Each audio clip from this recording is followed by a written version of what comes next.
Dragon Ball Daima is a beautiful representation of Toriyama's style and Dragon Ball's legacy.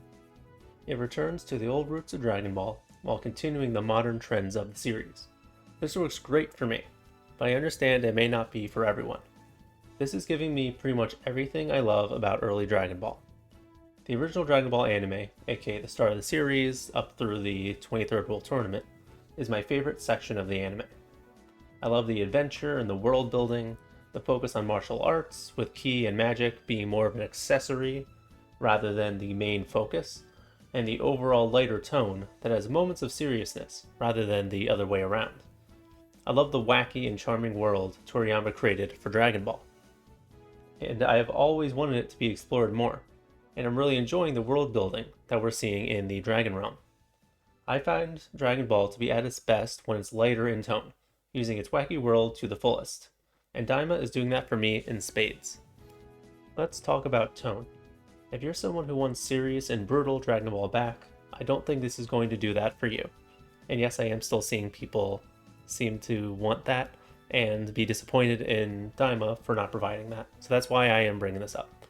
And to me, nowhere does Daima set that expectation. You can want the return to Z's more serious and dramatic subject matter, as I know there are still people.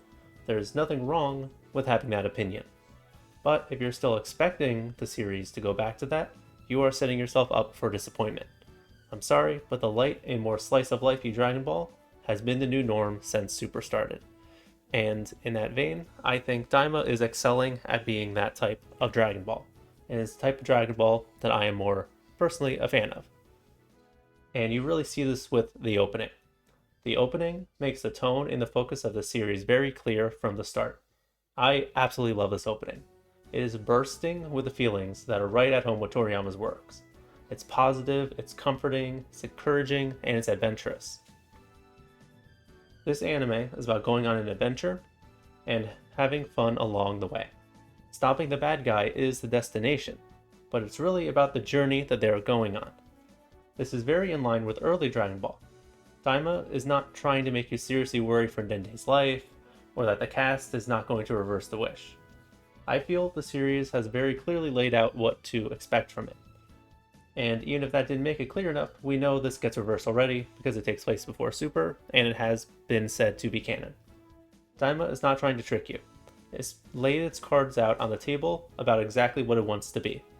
So, if you want to watch Daima, I highly recommend you just enjoy the ride that it's giving us, or choose to not stay on the ride if what it's offering isn't for you. I want to remind everyone that this Toriyama was very heavily involved in this. Sadly, this is the last Dragon Ball project he's been heavily involved in. So this is Toriyama. This is what he wanted to create. I'm sorry if it's not your favorite, but this is what he wanted to make. This is the Dragon Ball we have, and I'm very much enjoying it, and I hope you can enjoy it as much as you can. So, on this trend of this more sillier side of Dragon Ball, am I offended by Dragon Ball Daima having a blatant, direct fart joke? No, I am absolutely not. Dragon Ball has always had silly and juvenile humor, and this has always been a part of Toriyama's style as well, especially his very early style. Even though I don't always like these jokes, I understand that this has always been a part of the series. Remember, the very first use of the legendary and iconic Dragon Balls, the series' namesake, was for panties. I truly don't mean to criticize the Z-lovers constantly, but I have to mention that in Dragon Ball Discourse, it is easy to notice when people haven't actually seen early Dragon Ball, but act like they are very knowledgeable. You can tell when they act like Z set the standard for the series. There's nothing wrong with people who came across Z first and that forming the basis of their opinion, but that doesn't mean you can act like the original Dragon Ball didn't exist, and that it didn't form the basis of the series itself. Z didn't set the standard. Dragon Ball did with the traits that I just talked about before. Then the series evolved and took itself way more seriously in Z. And then it evolved again with Super, making a bit more of a circle backwards. And now we are here with Daima largely fitting in with Super. 2 out of 3 parts of the canon anime Dragon Ball, they don't take themselves extremely seriously for a lot of their runtime. 3 of the 4 if we already count Daima. And if you want to count GT, that is also very silly, and especially the beginning of GT is very in line with Daima. you don't have to like the sillier side of Dragon Ball, but you have to accept that things have changed. This is the Dragon Ball that Toriyama wanted to create. This is what he made. This is what we have. So I'm going to, and I take it as that, and I enjoy it for what it is. Hopefully it appeals to you. Hopefully this helps anyone who's very fastidiously like sticking to the Dragon Ball Z fanboy stuff. Give this a chance. Accept it for what it is. This is Dragon Ball.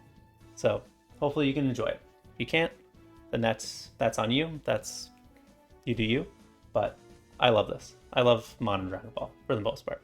Obviously it has issues, but I still very much like this type of Dragon Ball. And speaking of goofiness, the comedy in Daima has been pretty good.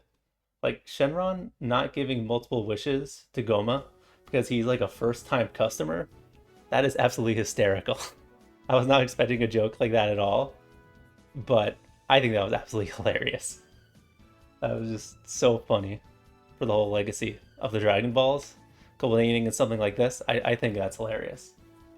And on this point, some of the world building in this show could fall under retconning, such as how Shenron's wish amounts apparently works, but at this point, it's happened enough that it really doesn't bother me. Like I said, I like Dragon Ball that takes itself less seriously, so in turn that kind of means I take Dragon Ball's like serious details a little less seriously. So this doesn't really bother me. Like how I no longer take power scaling in Dragon Ball seriously, because it's not been consistent enough to feel worth taking seriously. A lot of mechanical details I really just take at face value. Does Dende's upgrades of Shenron affecting how many wishes and what the wishes can do and stuff make perfect sense over the course of the whole series? No, it does not. But do I really care? No, I really don't. I think stuff like this is fun. I think when the series is having fun and doing cool things with its world, and that's leading to great content that I can enjoy, that's really what I care about when it comes to Dragon Ball. So I enjoy things for what they are. And some of the things people are calling retcons are also not necessarily retcons when you really look at some of the details. Even though what I just said, I am about to go into more serious nitpick details, such as the Namekians being demons and how the demon realm works.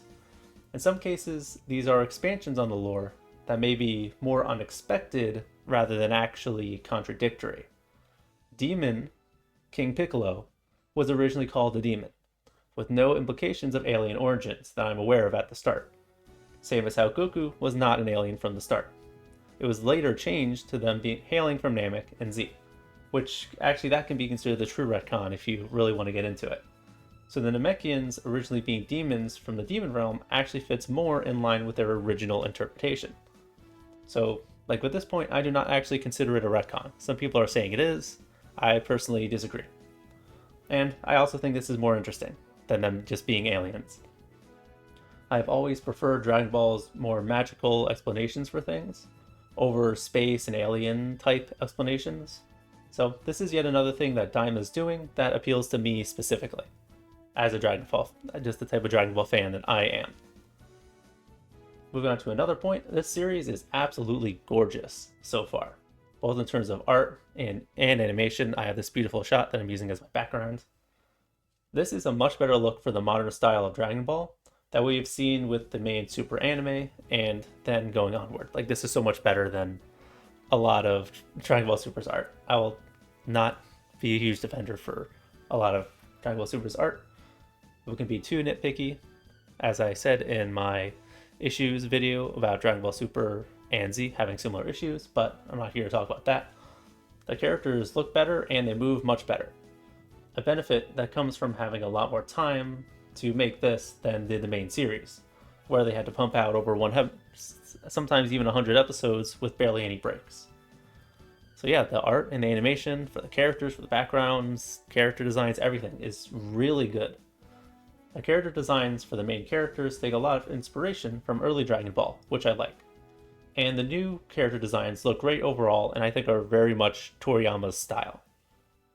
Set pieces, like the background, are also very much beautiful.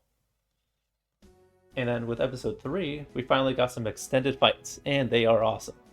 The first scene against the bandits is great, but the fight in the bar especially is just fantastic. This whole fight is fantastic. Even if you're not watching Daima, please go watch that scene on YouTube. It's fluid, it's well choreographed, it's dynamic, and works both the setting they're in and Goku's personality into the fight. And this is the type of fighting that I've missed that we got in early Dragon Ball. Close quarters combat that doesn't over rely on ki, and properly shows the martial skills of the characters. Goku moves through acrobatics rather than flying, pulling off tons of cool moves and flips and stuff like that, as well as goofy ones that really call back to his monkey boy roots. Goku eating while fighting is also hilarious and feels perfect for him. While this is still the goofier and slightly more juvenile Goku that modern Dragon Ball has emphasized, those traits have been emphasized a bit more in his modern interpretation. I don't think his battle prowess has been degraded at the same time, which I'll admit Super is guilty of doing at times. Goku knows these guys are chumps. Like, he's still a seasoned fighter in Super. He knows these guys are just random bandits, and he knows he's stronger and more skilled than them. So he doesn't need to take it with maximum seriousness. So he kicks ass while shoving food down his throat, because he still wants to eat his burgers. I don't think this really harms the scene anyway. To go back to the serious point, I don't think Goku needs to take a scene of him fighting or some random bandits seriously. That scene does not need to be super serious. To me, this is perfectly represents Goku, the scene, and everything the show is trying to do. And it makes just for a hilarious and dynamic fight scene that is just a joy to watch. And this fight also has the environment not exist just so the characters, who are mostly flying, can crash into things when they get hit. He bounces off the walls, he uses tableware to block attacks. I can go on. I love this fight, and I hope this high quality continues with future fights as we go on. And to bring up some of my expectations and my own things that I would like to see with Daima. I hope the series continues its early Dragon Ball roots when it comes to raising the power ceiling as the fights intensify. I want Goku and the others to win because of their skills and strategies, not just because they change forms and then immediately win when it just feels convenient. We know they will at least use Super Saiyan, and throw out some key attacks. I would never expect them not to. Those are still very much staples of Dragon Ball. So I'm just hoping they get used in satisfying ways. And they absolutely can. Like in early Dragon Ball, where key attacks still carried a lot of weight when they were used, rather than in Z Onward, where they constantly get smacked around, they get tanked with no injuries, etc. I've never expected Daima to be early Dragon Ball level, like power scaling wise. But I want it to continue feeling like early Dragon Ball. So, based on that and what we've had so far, I am absolutely loving Dragon Ball Daima so far.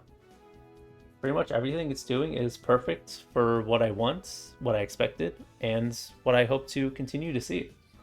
I understand that this tone and style is not for absolutely everyone. It's not what everyone wants from Dragon Ball.